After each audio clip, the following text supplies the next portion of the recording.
Chutties, welcome to NTV Kids. புத்திசாலி ஆடு. ஒரு கிராமத்தில் ஒரு விவசாயியோட பண்ணையில் நீலின்ற ஒரு ஆடும் அதுக்கு 3 ஆட்டுக்குட்டிகளும் இருந்துச்சான். அந்த பண்ணைக்கு பக்கத்துலேயே ஒரு பெரிய காடும் இருந்துச்சு. அதனால நீலுவுக்கு எப்பவும் பயமா.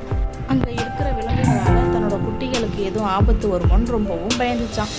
தினமும் நீலு அதோட குட்டிகளுக்கு பயிற்சி போகக்கூடாதுன்னு சொல்லுமா. ஒரு நாள் குட்டியாவது 2 விவசாயிகள் பேசிக்கிட்டு இருக்கிறத ரொம்ப கவனமாக கேட்டுட்டு இருந்துச்சான். காட்டுப்பகுதியில் நிறைய பசுமையான புல், செடி, கொடி எல்லாம் இருக்கு. இதை கேட்டுட்டு குட்டியாவது காட்டுக்குள்ள நினைச்சு பசும்புல்லை சாப்பிடலான்னு ஆசைப்பட்டு கொஞ்சம் கொஞ்சமாக போய் கடைசியில் அந்த காட்டோட நடுப்பகுதிக்கே வந்து சேர்ந்துருச்சான். நீலு தன்னோட குட்டியில் ஒன்று காணுன்றதை பார்த்து ரொம்ப கவலைப்பட்டுச்சான். உடனே அந்த குட்டியை தேடி காட்டுக்குள்ளே புறப்பட்டுச்சான். காட்டுக்குள்ள ஓநாய்கள் அந்த குட்டியை வழிமறிச்சான். அப்போதான் அதுக்கு தன்னோட அம்மாவோட ஞாபகமே வந்துச்சான். அடேங்கப்பா, இவ்வளோ எல்லாம் ஆட்டுக்குட்டி நமக்கு கிடைக்கும்னு எதிர்பார்க்கவே இல்லை. இன்னைக்கு நமக்கெல்லாம் விருந்து தான் அப்படின்னு சொல்லிட்டு இருக்கும்போது நீலு அங்கே வந்துச்சான். என்ன பண்ணுறீங்க? இந்த ஆட்டுக்குட்டியை பிடிக்கிறதா உங்களோட வீரம்?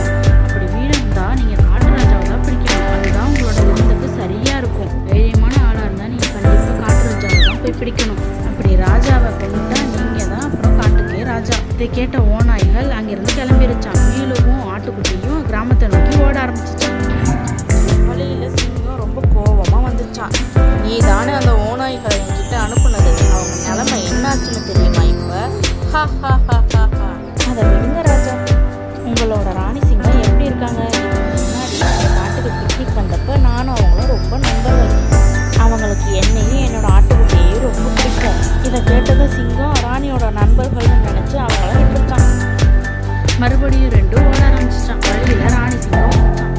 அடேங்கப்பா, 2 ஆட்டுக்குட்டிகளையும் வேட்டையாடி கொண்டோம்னா சிங்கராஜா ரொம்ப சந்தோஷப்படுவார். எனவே நாங்கள் சிங்கராஜாவோட நண்பர்கள். அவருக்கு நீங்கள் வேட்டையாடுறது நினைச்சது தெரிஞ்சாலே அவ்வளோதான் கோவப்படுவார். எனது சிங்கராஜாவுக்கு நீங்கள் அவ்வளோ நெருங்கிய நண்பர்களா? சிங்கராஜா ஒரு நாள் ஆபத்தில் இருந்தப்போ நாங்கள் தான் அவங்களுக்கு உதவி செஞ்சோம். இதை கேட்டது ராணி சிங்கமும் அங்கேருந்து கிளம்பிட்டாங்க. அப்பாடா தப்பிச்சோம் அப்படின்னு நினச்சி நீலுவும் ஆட்டுக்குட்டியும் தன்னோட கிராமத்தை நோக்கி ஓட ஆரம்பிச்சிச்சான். குழந்தைகளே, ஆபத்தை நினச்சி எப்பவும் பயப்படக்கூடாது. அதை எதிர்த்து கண்டிப்பாக போராடணும். தேங்க்ஸ் ஃபார் வாட்சிங் அண்ட் சப்ஸ்கிரைப்.